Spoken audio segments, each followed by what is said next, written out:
misterio de la oración. Y tenemos como subtema en esta noche la autoridad de la oración. En el Evangelio de Juan, capítulo 14, versículo 13 y 14, Cristo por primera vez, jamás esto en el Antiguo Testamento había sido escuchado. Y por primera vez Jesús hace una aseveración asombrosa. Y todo lo que pidiereis al Padre en mi nombre.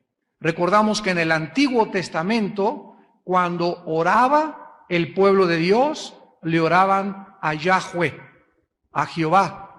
Pero ahora viene el Hijo de Dios y toma la autoridad de Yahweh, que depositó el Padre en él, y ahora Jesús dice, ahora yo soy el que vengo en la autoridad del Padre, y nadie va al Padre si no es a través de mí.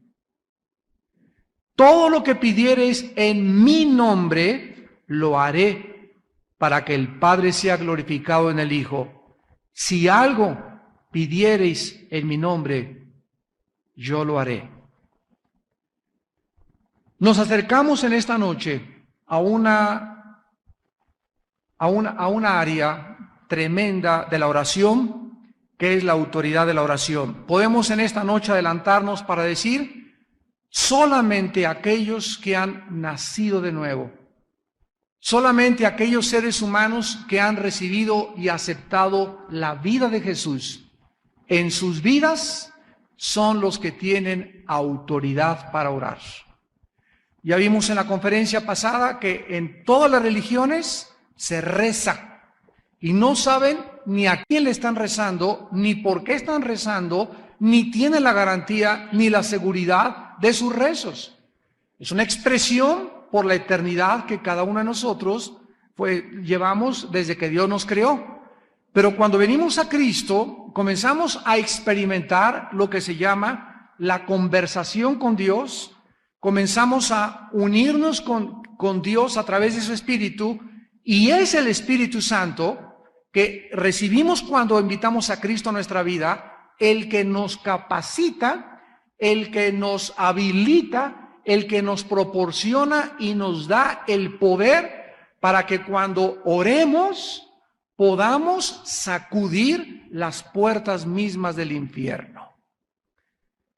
Vayamos al libro de Romanos, capítulo 8, y veamos esta verdad. Dice Romanos 8, versículo 26 y 27. Romanos 8, 26 y 27.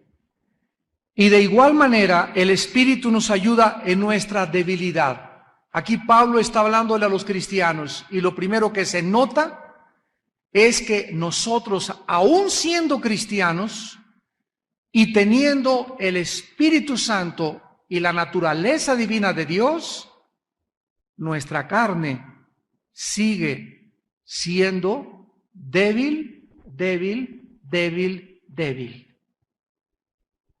Entonces, en el lado humano, seguimos siendo dichoso el que pueda entender en esta tarde su debilidad humana. Porque tenemos este tesoro en vasos de barro para que la excelencia del poder sea de Dios y no de nosotros. Entonces Dios ha depositado un tesoro que es su Espíritu dentro de una naturaleza frágil, dentro de una naturaleza humana débil. Y somos tan débiles humanamente, yo dije dichosos los que lo puedan entender, porque si tú lo entiendes, jamás vuelves a confiar en tu humanidad, en tu carne. Porque comienzas a descubrir que solamente cerca de Dios podrás alcanzar y lograr todas las cosas que Dios quiere que hagamos. Nunca en la carne. El Espíritu nos ayuda en nuestra debilidad. ¿A qué debilidad está hablando? A nuestra debilidad humana. O sea, humanamente, el ser humano no puede orar. Tiene que haber algo sobrenatural en el ser humano que pueda capacitarlo para poder orar. ¿Por qué? Porque mi humanidad, síganme con cuidado, mi humanidad no está conectada con Dios. Es mi espíritu el que está conectado con Dios. Dios es espíritu y los que le adoran, no es en la carne que le adoran, no es en el alma que le adoran, aunque el alma está involucrada, pero es en espíritu y en verdad. Y como antes de que fuéramos cristianos nos desconectamos por Dios, desde el nacimiento, dice, cuando el pecado llegó al huerto del Edén, el ser humano nació desconectado con Dios. Recibes a Cristo y al Espíritu Santo y nos volvemos a enchufar con Dios. Y mi comunión con Dios, mi adoración a Dios y mi conocimiento a Dios tiene que ser a través de mi espíritu, con el Espíritu de Dios trabajando dentro de mi mente. El Espíritu nos ayuda en nuestra debilidad, porque hemos de pedir, aquí lo explica, como conviene, no lo sabemos, o sea, nuestra humanidad no sabe, no conoce las cosas de Dios. Si yo conozco a Dios, repito, lo conozco en mi espíritu. Es mi espíritu el que me pone en contacto con Dios. Entonces, nunca sabemos cómo pedir. Santiago dice en el capítulo 4 que el ser humano no tiene porque no pide, y cuando pide, pide mal para gastar en sus deleites. El ser humano viene aquí, Señor, sáname mi hígado, sáname mi páncreas, hermano, ore por mi alta presión. Y esa persona que está viniendo a pedirle a Dios una oración, esa persona no vive en santidad, no vive en comunión con Dios. Viene a pedirle a Dios como si fuera el genio de la lámpara de Aladino. Y le pedimos mal a Dios. Señor, te pido que restaures mi matrimonio, y tú no estás haciendo nada por cambiar cuando tú tienes que comenzar a cambiar para que Dios sane tu matrimonio. Y así es la forma en la que el ser humano humanamente no conoce la voluntad de Dios. Esta es la razón por la cual el Espíritu Santo nos fue dado. Sigamos leyendo.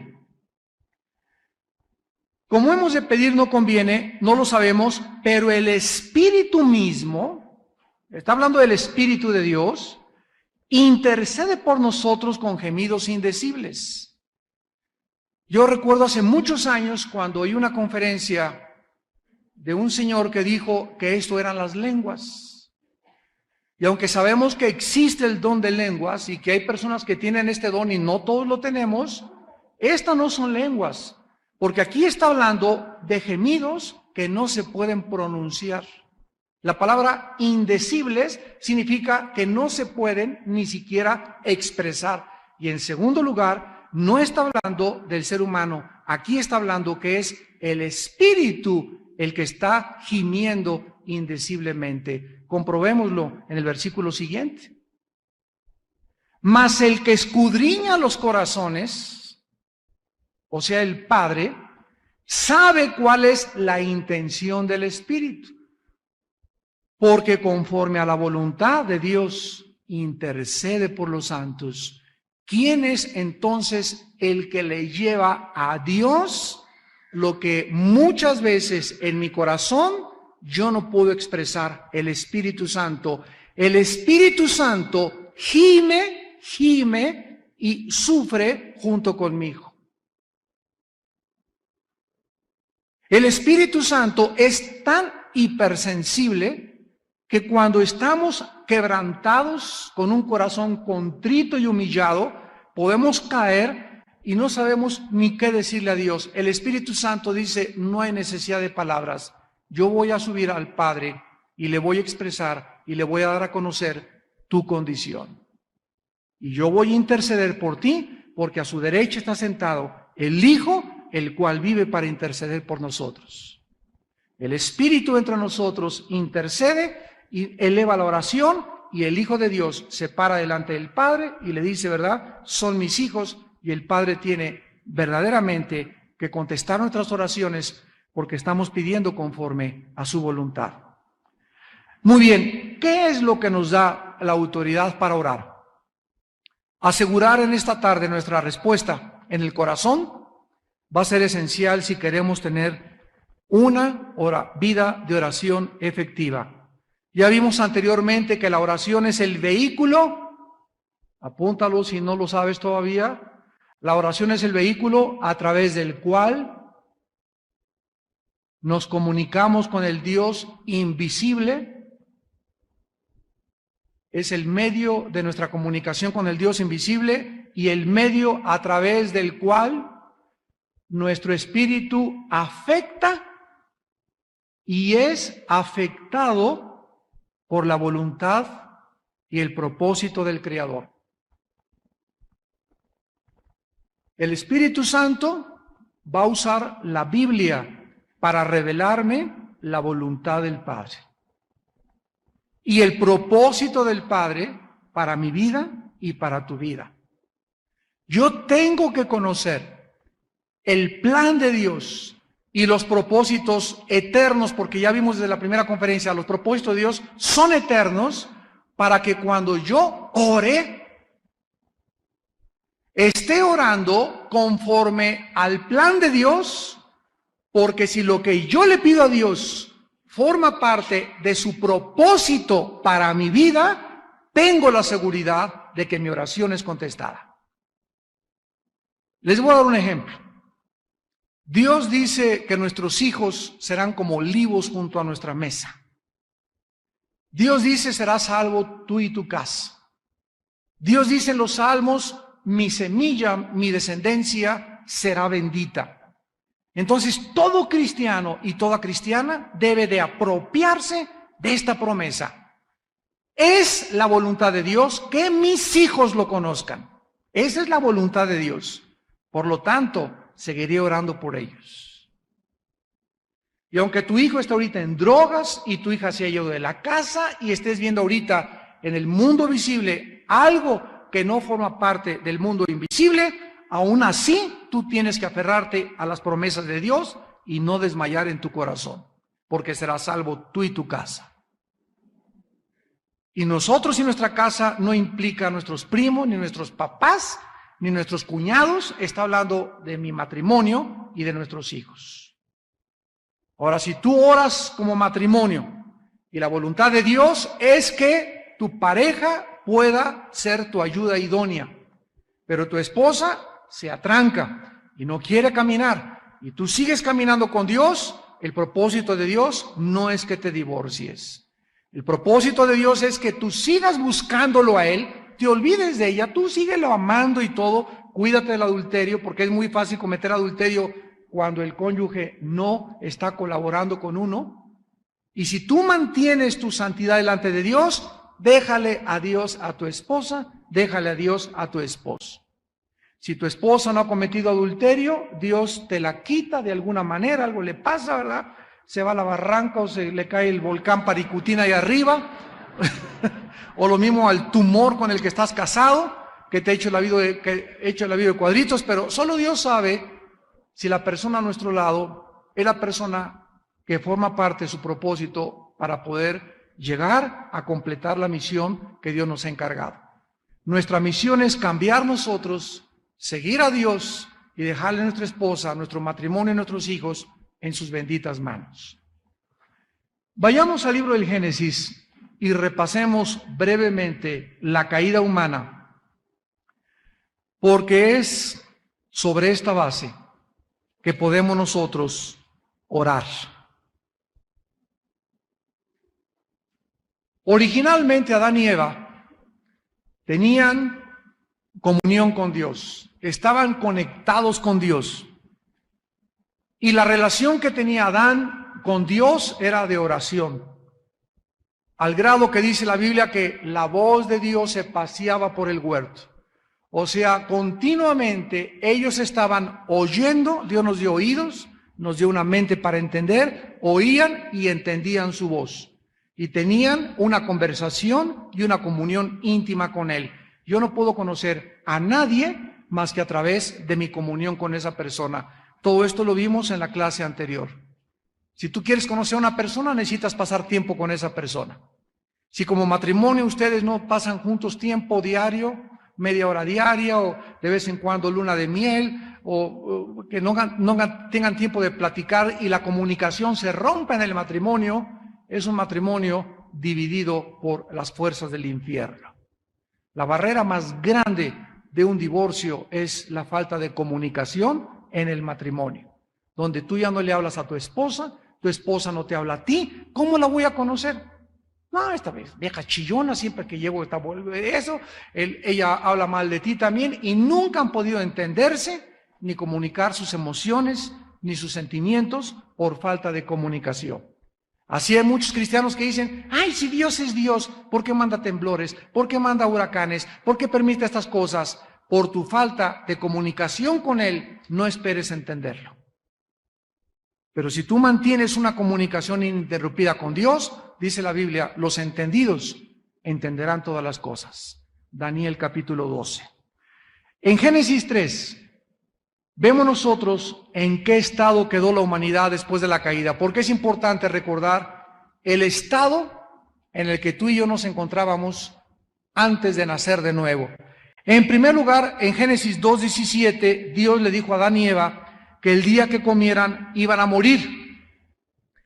Cuando pecaron, la primera consecuencia de nuestros primeros padres es que se aislaron, se cortó el cordón que unía umbilical con Dios, se cortó la línea de comunicación con el mundo, con la eternidad y con el mundo invisible y el mundo espiritual, se cortó y el ser humano quedó aislado de Dios. Pero como el ser humano, desde Adán hasta nuestros días, quedó aislado del cielo, traemos la imagen todavía de Dios, distorsionada y pervertida dentro del corazón.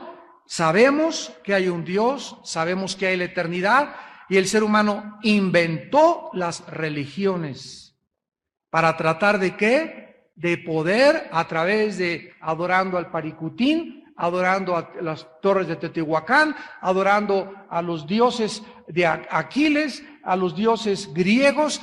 Nos hemos inventado millones y miles de dioses y miles de formas para poder hacer contacto con el cielo.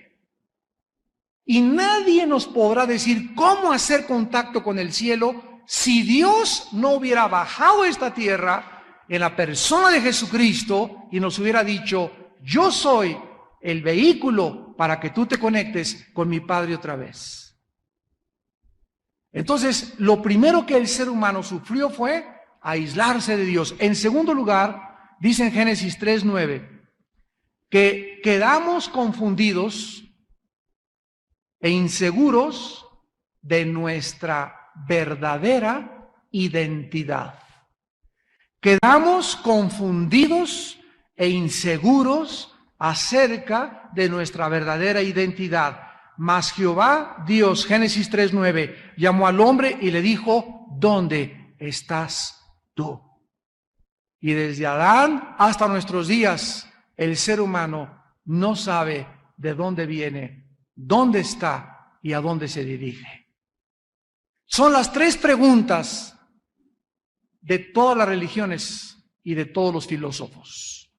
Ninguna filosofía, ninguna religión, ni ninguna ciencia nos podrá contestar estas tres preguntas más que la Biblia. ¿De dónde venimos? ¿Quiénes somos? ¿Y hacia dónde nos dirigimos? ¿Dónde estás tú? Dios sabía y Dios sabe dónde te encuentras y dónde me encontraba yo antes de ser cristiano. Pero porque el ser humano perdió su identidad. Las mujeres creen que solo sirven como objetos sexuales. Ayer fuimos a predicar en Toluca al Moloyita, la prisión estatal del Estado de México. A 500 presos, eran 200 mujeres y 300 varones. Se convirtieron el 100%. Todos se pararon a recibir a Cristo. Pero así lo filmamos, les vamos a pasar la película porque filmamos todo y fue una cosa preciosa. Pero yo les decía a todas las mujeres, bueno, de veras, tú entras a una prisión y es lo más deprimente que puedas, el medio ambiente más deprimente en el cual tú puedas estar. Y estaban todas, ¿verdad?, con unas caras de angustia, ellos también, y ves ahí todo el panorama del ser humano caído, sin esperanza, y es el semillero y el campo más fértil que existe para sembrar la palabra, los hospitales y las cárceles. Y yo les decía a las mujeres ayer en la prisión, les decía, ustedes precisamente se dejan manosear por cualquiera. Se dejan tratar como, por eso aceptan ser Miss México, que es un mercado de carne, Miss Universo, que es un mercado de carne, los desfiles de modas, que todo absolutamente está relacionado con el sexo en la mujer. La mujer ha aceptado ese papel y hasta para el jabón anuncian el sexo. Y la mujer ha perdido su identidad y como el hombre ha sido un macho, nieto de Zapata, ahijado de Pancho Villa, la mujer ha tratado de rebelarse contra este machismo varonil, formando movimientos feministas, movimientos de independencia de la mujer, y se fueron al otro extremo, ¿verdad? Son las seguidoras de Paquita, la del barrio. Con un odio tremendo a los hombres, como también Lupita D'Alessio, ¿verdad? Que les tiran, somos ratas de 2 patas, abortos de la naturaleza, escupitajos del cielo. Bueno, todas las cosas, y no se les culpa a muchas mujeres de estas, porque los hombres han sido indirectamente culpables de que la mujer se encuentre en esta situación. Pero cuando recibes a Cristo, como hombre y como mujer, recobras tu identidad. Y lo primero que los varones hacemos cuando recobramos nuestra identidad es que se nos tiene que ir lo macho. Es lo primero que tiene que salir de tu vida, lo macho. Y la mujer tiene que recobrar su identidad y saber cuando tiene a Cristo que vale su precio en oro, porque Dios, el Hijo de Dios dio su vida por ti en la cruz, y aunque tu esposo te diga, eres una tonta, eres una bruta, mi mamá dijo no me casará contigo, nunca harás nada, no lo oigas al león rugir. Tú oye lo que Dios te dice, tú eres una joya, algo precioso para los ojos de Dios, y recobras tu valor. Y ya no vas a andar ahí menospreciándote, y nadie me quiere, y soy la arrimada, y soy la huerfanita, me dicen Anita la huerfanita, etcétera, etcétera, porque recobras tu identidad, y cuando alguien recobra su identidad, ya no dependemos de nuestro valor, de lo que la gente, como la gente nos valúe. Ya no me importa si la gente me dice que soy esto, que soy el otro, mi valor viene del cielo.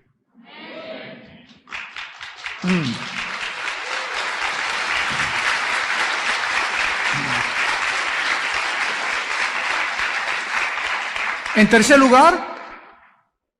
lugar, Adán y Eva, en Génesis 3:5, quedaron sin dirección para distinguir entre el bien y entre el mal.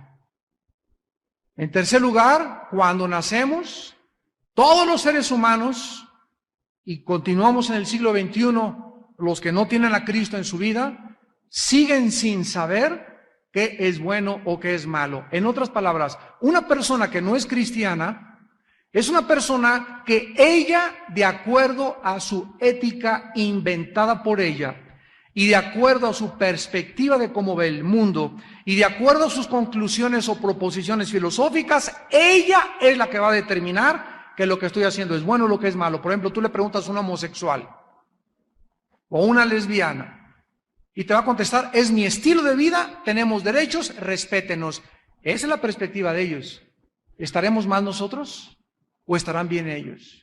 ¿Realmente es un estilo de vida? ¿Realmente podrán adoptar a niños y podrán formar matrimonios? Y nos damos cuenta que si no hubiera una norma, si Dios nos hubiera dejado solos para que cada quien decidiera, esto es bueno, esto es malo, pues para mí no es bueno, para ti es malo, déjame vivir mi vida. Imagínense ustedes el mundo de confusión que estaríamos viviendo. Pero gracias a Dios que cuando venimos a Cristo es Dios el legislador de la moral y el que dicta lo que es bueno y lo que es malo. El ser humano perdió la dirección. Dice el versículo 5 que la Satanás les dijo, sabe Dios que el día que comáis de él, serán abiertos vuestros ojos y seréis como Dios, sabiendo el bien y el mal. O sea, tú no necesitas, le dice Satanás al ser humano, no necesitas a Dios para tú determinar qué es bueno, qué es malo. Y el hombre cayó en la trampa. Y sigue cayendo todos los días. ¿Y cuánta gente, verdad, ha hecho su propia filosofía de vivir? Y quieren ellos determinar qué es bueno y qué es malo. O sea, realmente se han convertido en dioses para ellos mismos. En cuarto lugar, en Génesis 3:10, perdieron su sentido y significado para vivir. Dice Génesis 3:10, y él respondió, Adán le respondió a Dios, oí tu voz en el huerto y tuve miedo porque estaba desnudo y me escondí. En el momento en el que tú naces y yo nazco, la vida se puede definir con una sola palabra: frustración. ¿Cómo podríamos definir la vida del ser humano? Frustración. No importa que llegues a presidente de la República, a Miss México, a ganar los 400 metros planos, a gobernador del Estado de México, a jefe del Distrito Federal, a senador, no importa la cima y el lugar y el pináculo que alcances, nunca, jamás podrás estar satisfecho. Porque no fuimos creados para encontrar en este mundo la satisfacción más que en Dios. Vive el ser humano escondido de Dios, vive con temores y llegas a los 70, 80 años de edad, temor de la muerte, temor que el seguro no me pague mi pensión, que se muera mi esposa, que se muera mi esposo. El ser humano vive gobernado por temores. Los jóvenes, temor de que le abandone su noviecita, que no se vayan a casar, que se vayan a casar tarde, porque no tienen identidad, no tienen propósito, no hay significado para vivir.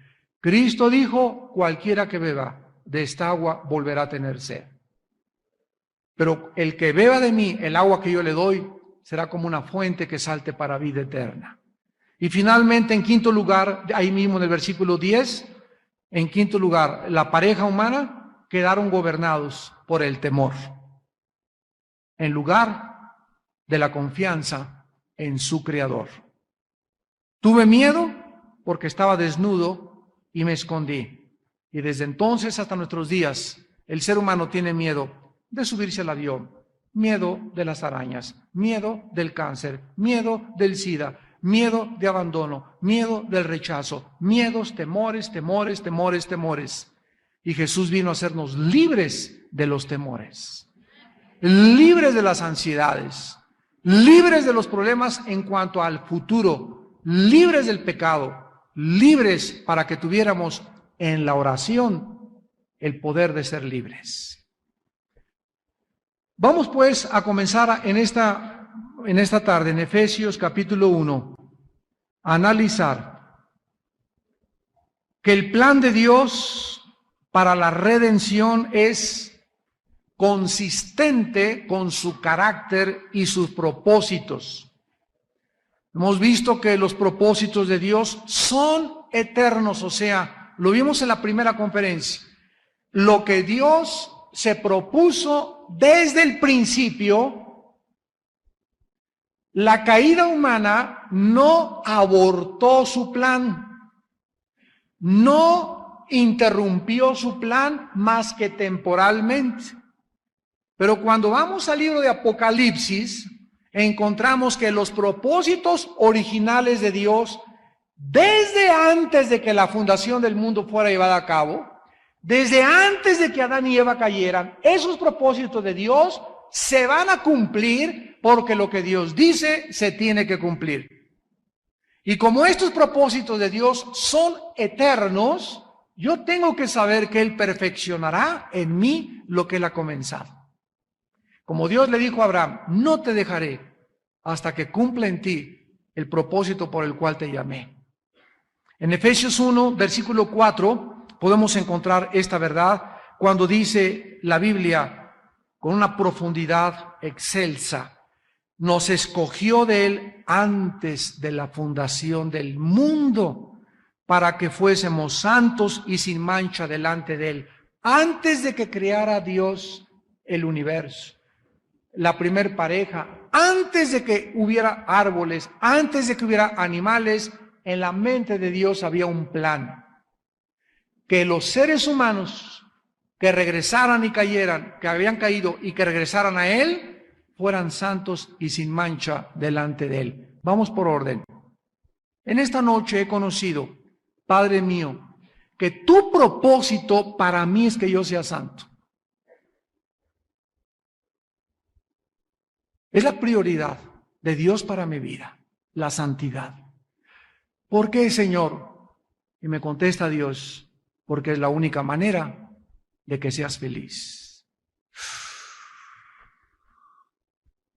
No vas a encontrar en este mundo terrenal lleno de apariencias y de tentaciones la paz y la felicidad verdadera más que en la santidad.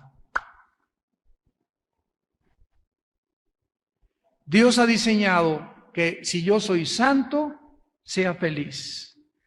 Y Dios ha diseñado que si vivo en pecado, voy a tener miseria, sufrimiento, frustración, falta de significado, falta de propósito, sin identidad en mi propia vida, porque la tristeza y el sufrimiento están ligadas al pecado.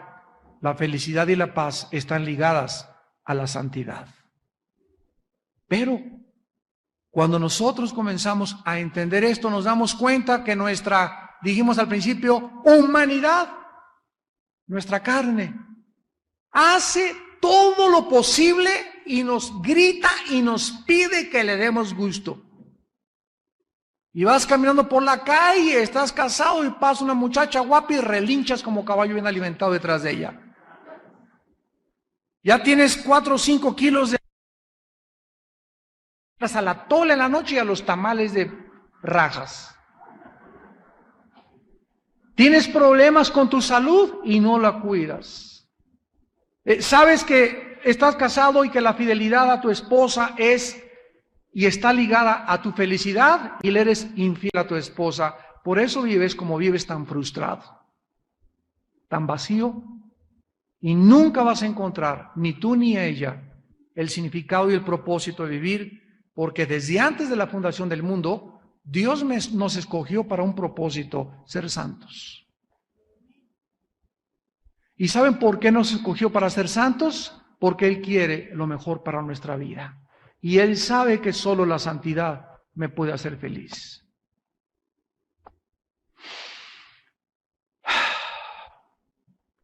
Dios simplemente, ¿verdad?, pudo habernos criado sin propósito y significado, y pues cada quien que encuentre su camino. Veamos aquí también en Efesios capítulo 1, versículo 9, que cuando nosotros comenzamos a conocer a Dios y cuando nosotros comenzamos a obedecer a Dios, desde el principio Dios planea que la restauración y la redención de mi vida fuera a través de un vehículo llamado Jesucristo.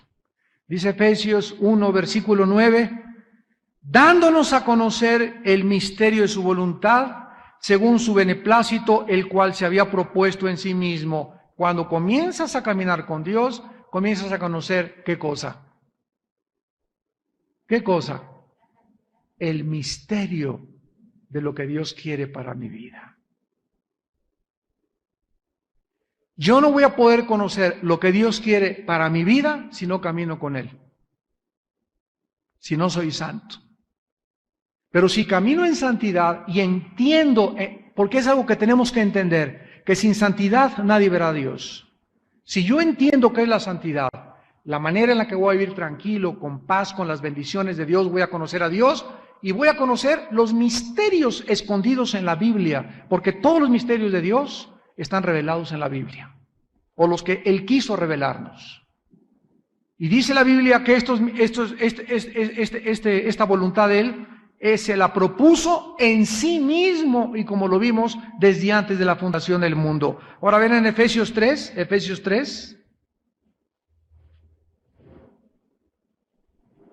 versículo 10 al 12, para que la multiforme sabiduría de Dios, la palabra multiforme significa de formas múltiples, o sea, de muchas formas. ¿Cómo es la sabiduría de Dios?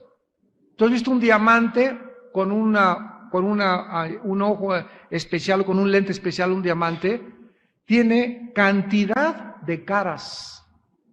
Y hasta que no se le limpian todas esas caras al diamante, no puede tener valor. Entonces le limpia una y otra, y otra, y otra, y otra, y otra, y otra. La pones en el paño negro, le avientas la luz y detrás de lo negro, y con el reflector puedes ver que esa piedra es preciosa. Sin el paño negro detrás y sin la luz no se podría apreciar un diamante. Sin mi vida de pecado atrás y la luz de Cristo, yo no podría apreciar lo que Dios ha hecho en mi vida, un diamante. La multiforme sabiduría de Dios, o sea que la sabiduría de Dios tiene muchas formas, se ha dado ahora a conocer por medio de la iglesia a los principados y potestades en los lugares celestiales. Dios nos dice que los ángeles están aprendiendo de nosotros, la iglesia. Yo lo compartí antes en el libro de Apocalipsis. Los ángeles están mirando, viendo cómo reaccionamos, cómo nos comportamos, lo que leemos, y todo es para su enseñanza. Somos la escuela de las criaturas angelicales en el mundo invisible y en el mundo espiritual. Somos los maestros de los ángeles. ¿Por qué? Porque los ángeles no saben lo que es la gracia. Los ángeles nunca conocieron lo que es la misericordia. Dice 2 de Pedro 2, Dios no perdonó a los ángeles, nos perdonó a nosotros. Ellos no tuvieron perdón. Cuando se rebelaron, cayeron y no hubo perdón para ellos. ¿Por qué? Porque al que mucho se le ha dado, mucho se le pedirá. Vivían tan cerca de Dios que no tenían excusa para rebelarse con su Creador. Ahora dice a continuación que conforme al propósito eterno que hizo en Cristo Jesús, nuestro Señor. Vemos pues que el propósito de Dios es ¿qué? ¿Es qué? Eterno. Lo que Dios se propuso, eso es lo que predomina, y lo que mantiene y lo que va a cumplir. Y yo tengo que entrar a ese propósito para formar parte de su plan, de su voluntad, y no puedo entrar a ese propósito más que a través de una vida de comunión con Él. Esta es la vida eterna, que te conozcan a ti, al único Dios verdadero, y a Jesucristo a quien has enviado. ¿Qué es la vida eterna? ¿Qué es entrar a ese mundo espiritual invisible? Conocer a Dios. Cuando recibo al Espíritu Santo, entramos a la eternidad. ¿Y quién habita en la eternidad? Dios. Entonces la eternidad está aquí, arriba de mí. Yo estoy aquí abajo, en el mundo físico, visible, cuadridimensional. La eternidad es hiperdimensional. No hay dimensiones para Dios. Yo hago contacto con la eternidad nada más que en la oración.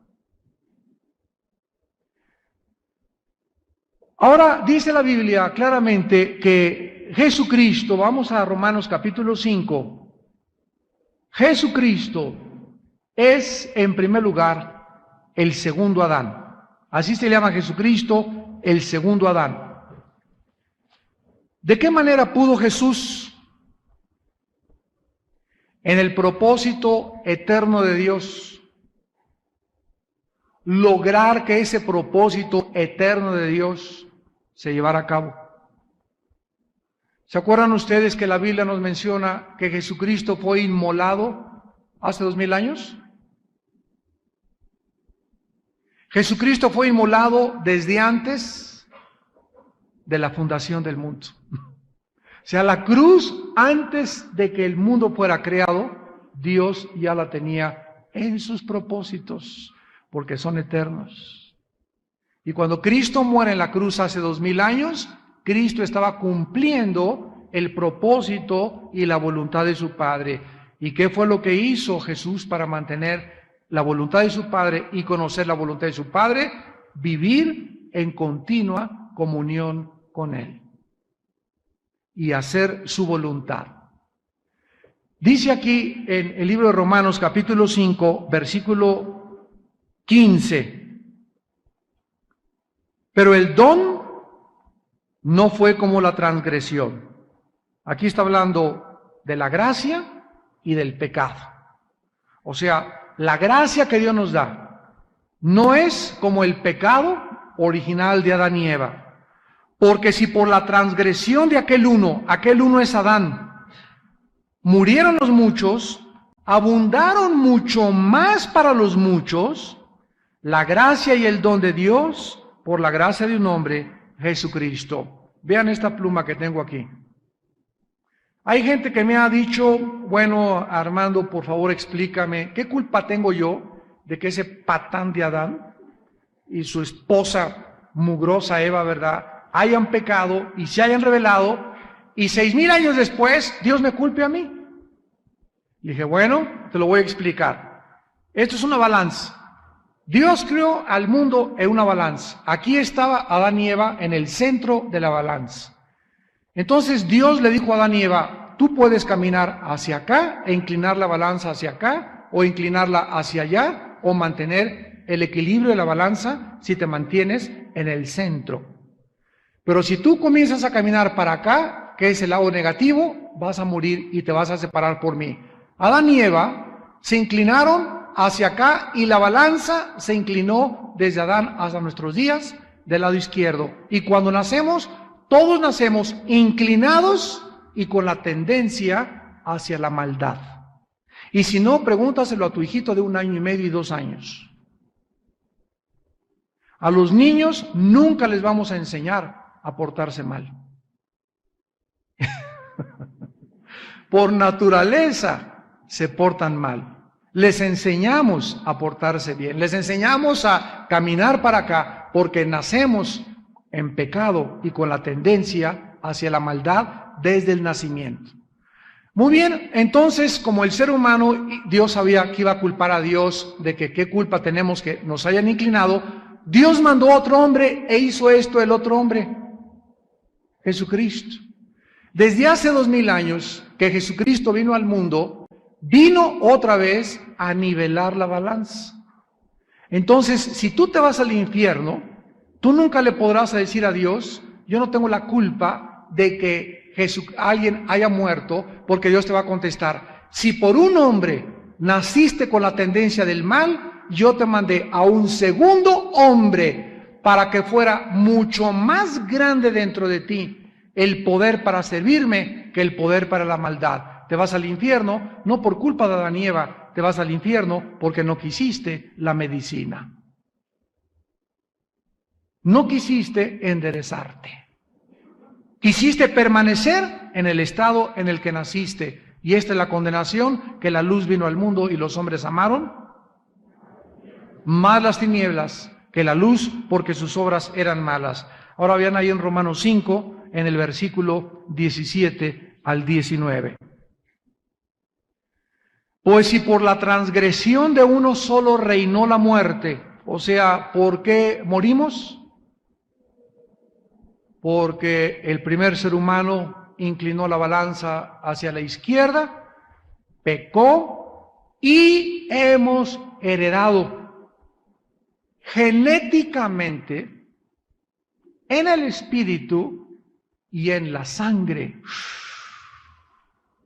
la maldad, la maldición que puede llevar a muchos al infierno si antes de morir no arreglan sus vidas y no son santos delante de Dios.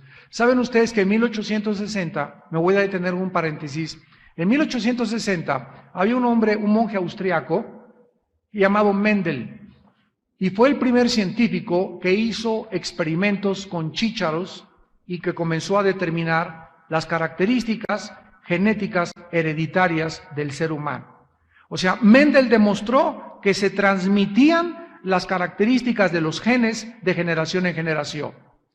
El proyecto más grande y más superlativo del siglo XX, el siglo pasado, no fue la bomba atómica, la fisión nuclear, la invención de las computadoras, que el hombre ha llegado a la luna, la plataforma espacial. El invento más grande, el descubrimiento científico más grande del siglo XX se llamó el proyecto del genoma humano, donde los genetistas y los científicos descubrieron que dentro del esperma de mi padre, y cuando se juntó con el óvulo de mi madre y vino la fertilización y se formó un cigote y luego se formó un feto y luego ya nacimos como bebés, dentro de ese esperma microscópico de mi padre y dentro del óvulo de mi madre, al juntarse las cromosomas de mi padre con las de mi madre, dentro de los genes existen los transmisores de la herencia, que se llama el ADN, ácido desoxirribonucleico. Y esto es lo que determina qué estatura vas a tener, el color de ojos de tu mamá, o la cicatriz de tu mamá, el lunar de tu abuelo, etcétera, etcétera, el color de tu piel, el programa, el software, viene en un espermatozoide y en el óvulo de la mujer. Al juntarse, determinan lo que somos. Los genetistas descubrieron eso en 1860 y en el siglo XX se descubrió que dentro de los genes no solamente había características hereditarias físicas, sino también emocionales.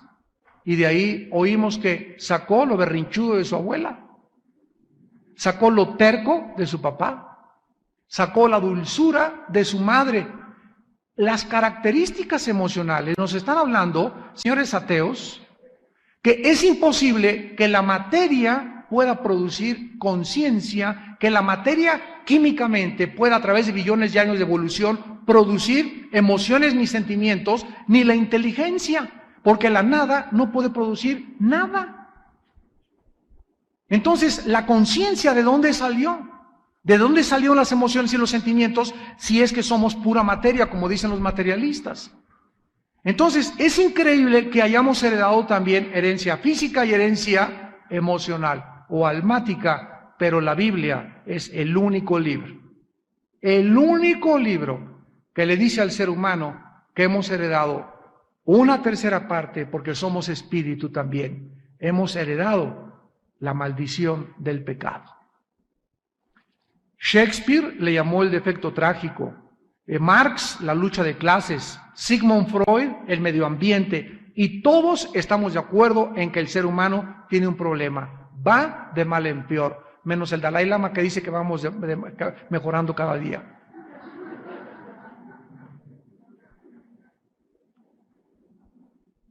Y en la Biblia nos dice que es el pecado, es una fuerza maléfica que en mi humanidad me inclina a adulterar, a mentir, a defraudar, a autodestruirme, a fumar, a meterme humo, a meterme drogas, a desvelarme, a cometer adulterio, a emborracharme, como si nos estuviéramos así con cuchillos diciéndonos, me odio, me odio, me odio. Todo lo que hacemos es para autodestruirnos.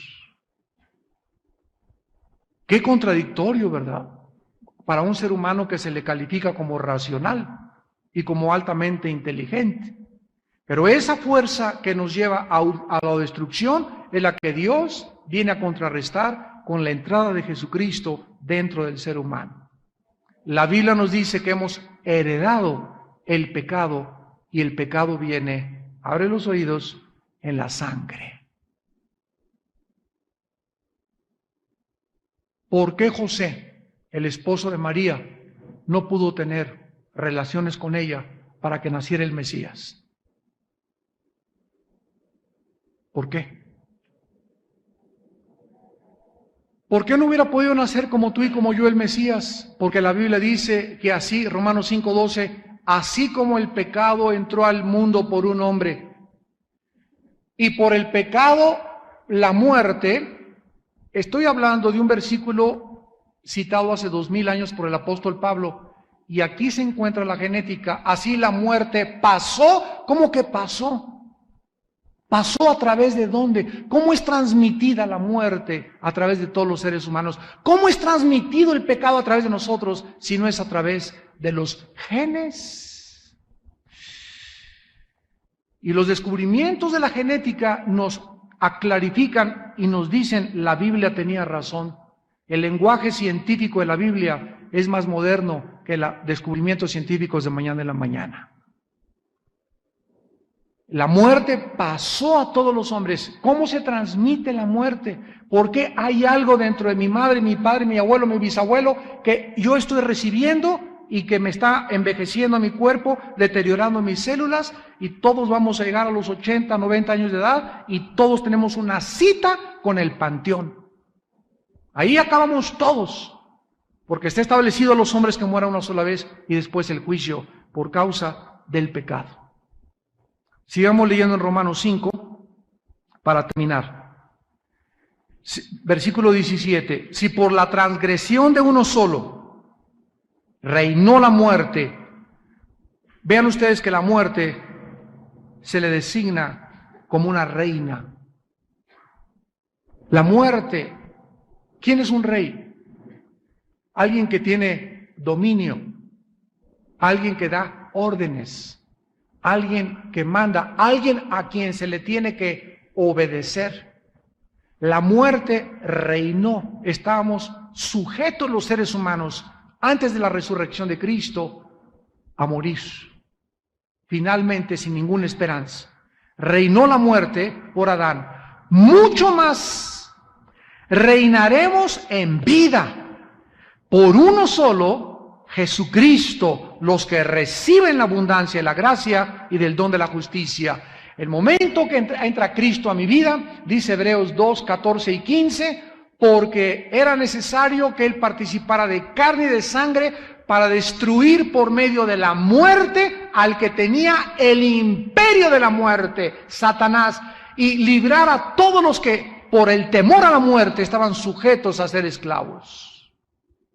Y al recibir a Jesucristo, comenzamos a reinar nosotros y no la muerte, porque mientras el cuerpo por afuera cada día se desgasta, el interior se sigue renovando.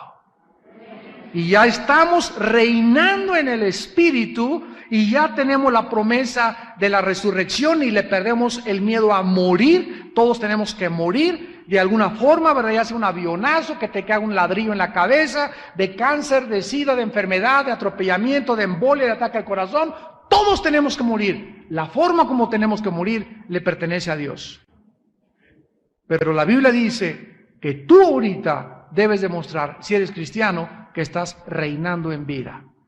¿Por qué? Porque Jesucristo entró a tu vida. Él es el Rey de Reyes. Y cuando tú comienzas a gobernar tu humanidad, comienza a ser esclava de tu espíritu, y tu espíritu comienza a gobernar en la vida y en la paz del Hijo de Dios. Oremos. Señor, te damos gracias en esta tarde por tu palabra. Porque solo en tu palabra podemos encontrar los misterios explicados de tu voluntad. Qué privilegio tan grande nos has concedido de conocerte, de entenderte, de saber que vives, que tienes propósitos que son eternos y que nosotros debemos ajustarnos a estos propósitos y conocerlos para orar con autoridad. Para pedir ahora en el nombre de Jesús, que es sobre todo nombre, y tú nos lo concederás, si es que pedimos de acuerdo a tu voluntad y a tus propósitos eternos. Gracias porque nos dejaste la Biblia, Señor, para conocer tus propósitos y tu voluntad. Y al conocerlos, formar parte de ellos, de este Rey eterno que dio su vida por nosotros en una cruz para revelarnos el secreto de la verdadera felicidad. Dichosos los pobres en espíritu, porque ellos verán a Dios. Dichosos los mansos, porque ellos recibirán la tierra por heredad. Dichosos los que lloran, porque ellos serán consolados. Dichosos los que son perseguidos y calumniados por causa de mi nombre. Dichosos todos los pacificadores, porque serán llamados hijos de Dios. Dichosos y felices. Aquí está la dicha y aquí está la felicidad verdadera, en ser